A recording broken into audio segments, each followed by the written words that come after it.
தேர்வுக்கூட தலைமை கண்காணிப்பாளர்களுக்கான வழிமுறைகள் என்னென்னங்கிறத தெரிஞ்சுக்குங்க. தேர்வு தொடங்கறதுக்கு ஒரு நாள் இல்ல 2 நாளைக்கு முன்னாடியே மாவட்ட ஆட்சியர் அவங்களால நடத்தப்படுற கூட்ட அரங்குல கலந்துகிட்டு அவங்க சொல்ற அறிவுரைகளை தவறாம கடைபிடிக்கணும். கல்லூரி முதல்வர், கல்லூரி பேராசிரியர், பள்ளியின் முதல்வர், தலைமை ஆசிரியர் தான் தலைமை கண்காணிப்பாளராக இருக்க வேண்டும். தவிர்க்க முடியாத காரணத்தால் மேற்கண்ட கூட்டத்தில் மேற்கண்டவர்களால் பங்கேற்க முடியாத பட்சத்தில் மாவட்ட ஆட்சியர் வருவாய் அலுவலருக்கு முதலில் தெரிவித்து பிறகு உதவி தலைமை ஆசிரியரை தலைமை கண்காணிப்பாளராக நியமிக்கலாம். உதவி தலைமை ஆசிரியரும் வர முடியாமல் இருப்பின் மூத்த ஆசிரியரை தலைமை கண்காணிப்பாளராக நியமிக்கலாம். யார் தலைமை கண்காணிப்பாளராக நியமிக்கப்படுகிறார்களோ அவர்கள்தான் கூட்டத்தில் பங்கேற்க வேண்டும். தேர்வு முடியும் வரை தலைமை கண்காணிப்பாளராக செயல்பட வேண்டும். கூட்டம் நடத்தப்படும் அரங்கில், அதாவது மீட்டிங் ஹாலில் ஒட்டப்பட்டிருக்கும் குயிக் ரெஸ்பான்ஸ் கோடை தங்களது மொபைல் போன் மூலம் ஸ்கேன் செய்து தங்களது வருகையை உறுதிப்படுத்திக் கொள்ள வேண்டும். தேர்வர்களின் வருகை பதிவேடு மற்றும் அறையின் வரைபடம், அதாவது attendance sheet come hall sketch, செலவின தொகை ஆகியவற்றை மாவட்ட நிர்வாகத்திடமிருந்து பெற்றுக்கொண்டு வருகை பதிவேடு மற்றும் அறையின் வரைபடம் தங்களின் தேர்வு கூடத்திற்கு உரியதுதானா என்பதை சரிபார்த்து மேற்கண்டவற்றை பெற்றுக்கொண்டமைக்கு இஎம்எஸ் அப்ளிகேஷன் மூலம் அக்னாலெட்ஜ்மெண்ட் அனுப்ப வேண்டும். மேலும் முகவரி, தேர்வுக்கூட பெயர் ஏதேனும் விடுபட்டு இருந்தால் கண்காணிப்பு குழுவிற்கு இஎம்எஸ் அப்ளிகேஷன் மூலம் தொடர்பு கொள்ள வேண்டும். சென்னை மையத்தை பொறுத்தவரை மேற்கண்ட நிகழ்வுகள் குறித்து சந்தேகம் ஏதேனும் இருப்பின் தேர்வாணையத்தை அணுகுமாறு கேட்டுக்கொள்ளப்படுகிறது.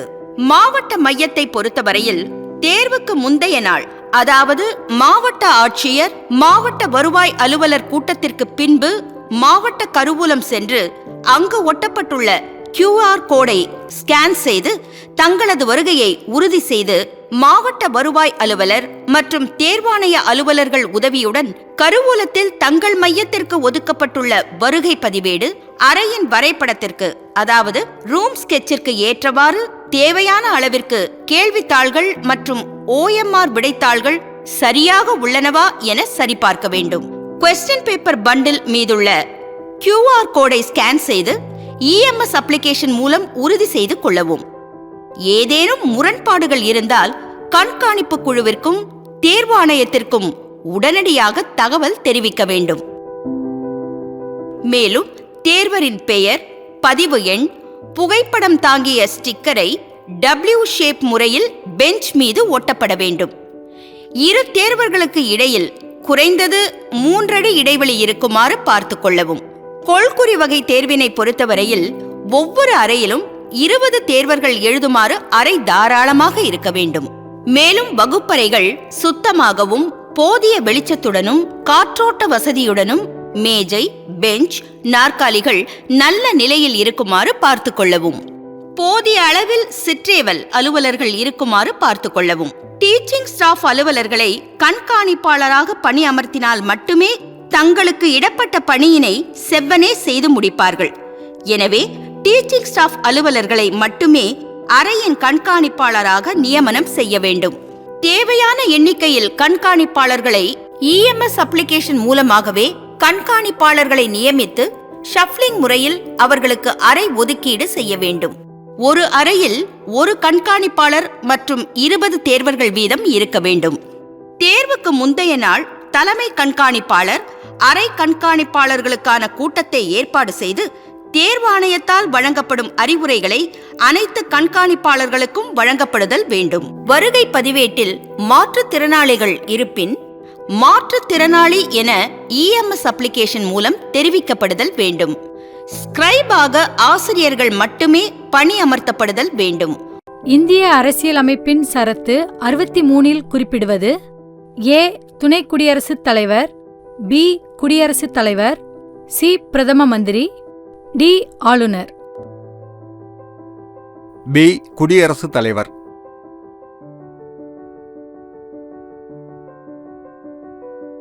என்ன செட் பண்ணீங்க? B. மாற்றுத்திறனாளி தேர்வர்களை தரைத்தளத்தில், குறிப்பாக தலைமை கண்காணிப்பாளர் அறைக்கு அருகில் ஓர் அறையை ஒதுக்கீடு செய்ய வேண்டும். தலைமை கண்காணிப்பாளரின் உறவினர் எவரேனும் அந்த தேர்வு கூடத்தில் தேர்வு எழுதும் பட்சத்தில் உடனடியாக தகுந்த வேறொரு தலைமை கண்காணிப்பாளர் நியமிக்கப்பட்டு அந்த விவரங்களை மாவட்ட ஆட்சியர், மாவட்ட வருவாய் அலுவலருக்கு தெரியப்படுத்த வேண்டும். சென்னை மையத்தை பொறுத்தவரையில் மேற்காணும் நிகழ்வில் தேர்வாணையத்தை அணுகுமாறு கேட்டுக்கொள்ளப்படுகிறது.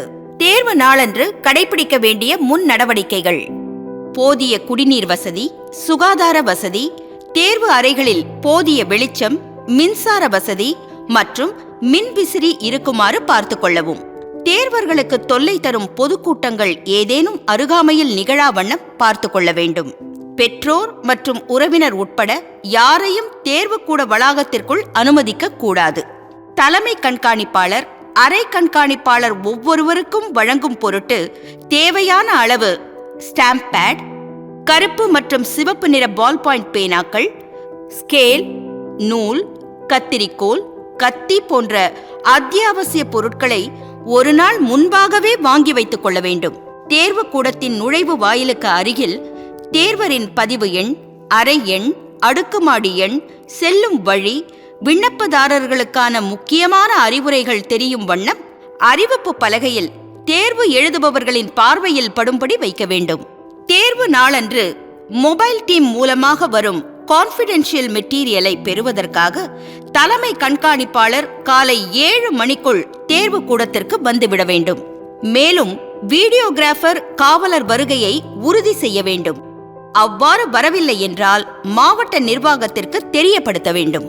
பெறப்பட்ட கான்ஃபிடென்ஷியல் மெட்டீரியல் தங்களது தேர்வு கூடத்திற்கு உரியதுதானா என்றும் ஆபீஸ் சீல், அதாவது முத்திரை சரியாக உள்ளதா என சரிபார்த்து பின் அதன் மீதுள்ள QR கோடை ஸ்கேன் செய்து EMS அப்ளிகேஷன் மூலம் அக்னாலெட்ஜ்மெண்ட் அனுப்புதல் வேண்டும். கான்ஃபிடென்ஷியல் மெட்டீரியல் உள்ள பெட்டியில் ஏதேனும் சேதம், குறைபாடு இருப்பின் கண்காணிப்பு குழு, தேர்வாணைய ஆய்வு அலுவலர் மற்றும் மாவட்ட ஆட்சியர் ஆகியோருக்கு மொபைல் அப்ளிகேஷன் மற்றும் போன் மூலம் தகவல் தெரிவிக்கப்பட வேண்டும். தேர்வாணைய அலுவலகத்தில் இருந்து தக்க அறிவுரைகள் பெறப்படும் வரை பண்டலை பிரிக்கக்கூடாது. சென்னை மையத்தை பொறுத்தவரை தேர்வாணையத்தை அணுகுமாறு கேட்டுக்கொள்ளப்படுகிறது. பெறப்பட்ட கான்ஃபிடென்ஷியல் மெட்டீரியலை பாதுகாப்பாக வைக்கும் போது வீடியோ கேமராவில் பதிவு செய்ய வேண்டும்.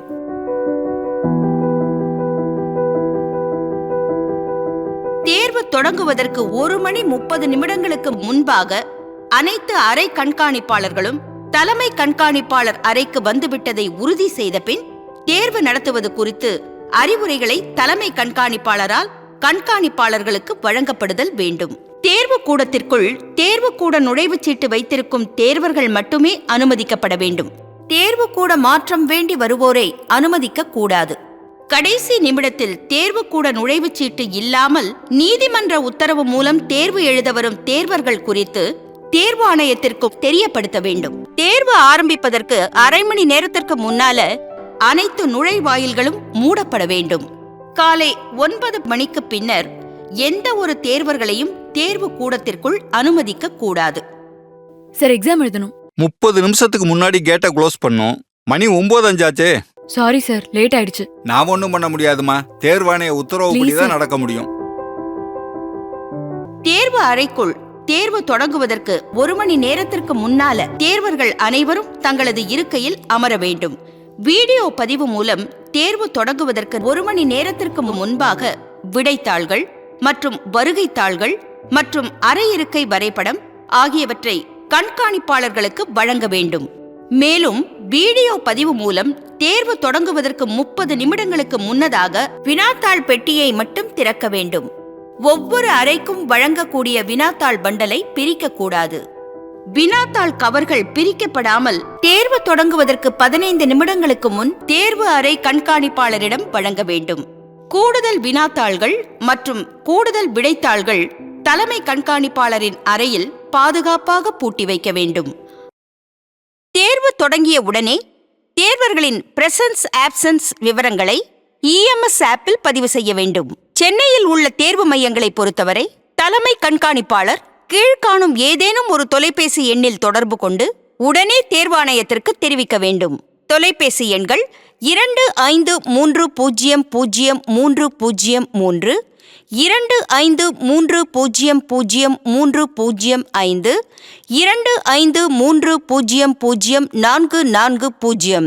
டோல் ஃப்ரீ எண் 1804190958 அல்லது தேர்வு தொடர்பான மந்தன ஆவணங்களை வழங்கிய தேர்வாணைய அதிகாரிகளிடம் தெரிவிக்க வேண்டும்.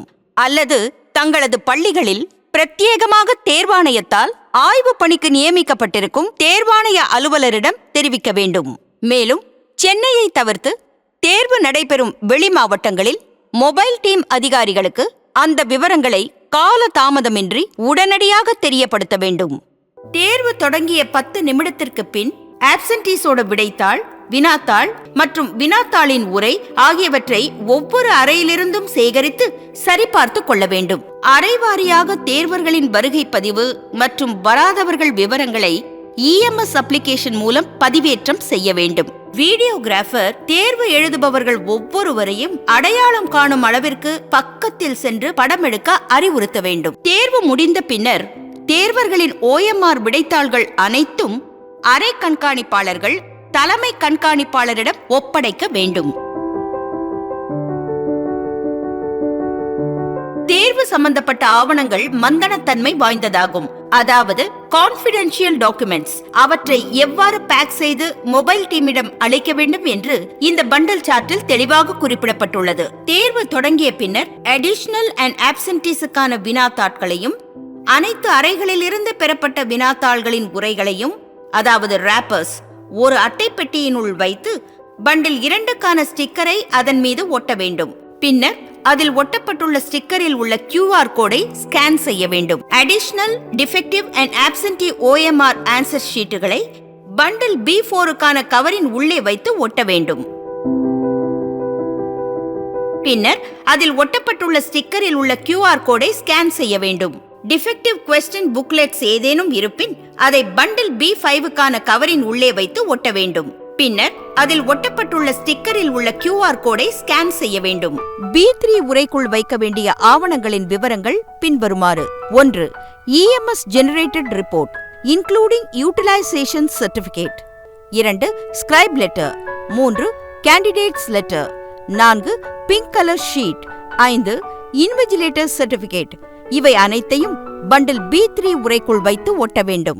பின்னர் அதில் ஒட்டப்பட்டுள்ள ஸ்டிக்கரில் உள்ள QR கோடை ஸ்கேன் செய்ய வேண்டும். 2ஆக பிரிக்கப்பட்ட OMR விடைத்தாள்களை அதற்குரிய உரையில் இடுவதற்கு முன்பாக தலைமை கண்காணிப்பாளர் அதற்குரிய சான்றிதழை அளிக்க வேண்டும். தேர்வு முடிந்தவுடன் ஜெனரல் கேண்டிடேட்ஸ், அதாவது மாற்றுத்திறனாளி அல்லாத தேர்வர்களின் OMR விடைத்தாள்களில் இருந்து கவனமாக தனியே கிழித்தெடுக்கப்பட்ட ஆன்சர் போர்ஷன்ஸை ஸ்கேலை பயன்படுத்தி சேதமாகாமல் கிழித்து பண்டில் A1 கவரின் உள்ளே வைத்து ஒட்ட வேண்டும். பின்னர் அதில் ஒட்டப்பட்டுள்ள ஸ்டிக்கரில் உள்ள QR கோடை ஸ்கேன் செய்ய வேண்டும். மாற்றுத்திறனாளி தேர்வர்கள் தேர்வு எழுதி முடித்த பின்னர் அவர்களுடைய OMR விடைத்தாள்களில் ஆன்சர் போர்ஷனை கவனமாக கிழித்தெடுத்து அவற்றை பண்டில் A2க்கான கவரின் உள்ளே வைத்து ஒட்ட வேண்டும். பின்னர் அதில் ஒட்டப்பட்டுள்ள ஸ்டிக்கரில் உள்ள QR கோடை ஸ்கேன் செய்ய வேண்டும். அடுத்ததாக ஜெனரல், அதாவது மாற்றுத்திறனாளி அல்லாத தேர்வர்கள் மற்றும் டிஃபரண்ட்லி ஏபிள்டு, அதாவது மாற்றுத்திறனாளி தேர்வர்கள் ஆகிய இருவகை தேர்வர்களின் பெயர், புகைப்படம் மற்றும் இதர விவரங்கள் அடங்கிய பர்சனலைஸ்ட் OMR போர்ஷன்களை ஒன்றாக சேர்த்து பண்டில் B1க்கான கவரின் உள்ளே வைத்து ஒட்ட வேண்டும். பின்னர் அதில் ஒட்டப்பட்டுள்ள ஸ்டிக்கரில் உள்ள QR கோடை ஸ்கேன் செய்ய வேண்டும். தேர்வு நாளன்று தேர்வு முடிந்தவுடன் அனைத்து அறை கண்காணிப்பாளர்களிடமிருந்தும் பெறப்பட்ட தேர்வில் பங்கேற்ற தேர்வர்களின் விடைத்தாள்கள் வீடியோ கேமரா பதிவின் முன் சரிவர 2ஆக பிரிக்கப்பட்டு personalised portion and response portion வாய்விட்டு எண்ணி சரிபார்க்கப்பட்டு மொத்த எண்ணிக்கை குரல் வடிவிலும் பதியப்பட்டு கீழே கையொப்பமிடப்பட்டுள்ளோர் முன்னிலையில் அவற்றிற்கான உரைகள் இடப்பட்டது என சான்றளிக்கப்படுகிறது. பிறகு பண்டில் A1 மற்றும் பண்டில் A2 2 கவர்களையும் பண்டில் Aக்கான கவரின் உள்ளே வைத்து ஒட்ட வேண்டும். பின்னர் அதில் ஒட்டப்பட்டுள்ள ஸ்டிக்கரில் உள்ள QR கோடை ஸ்கேன் செய்ய வேண்டும்.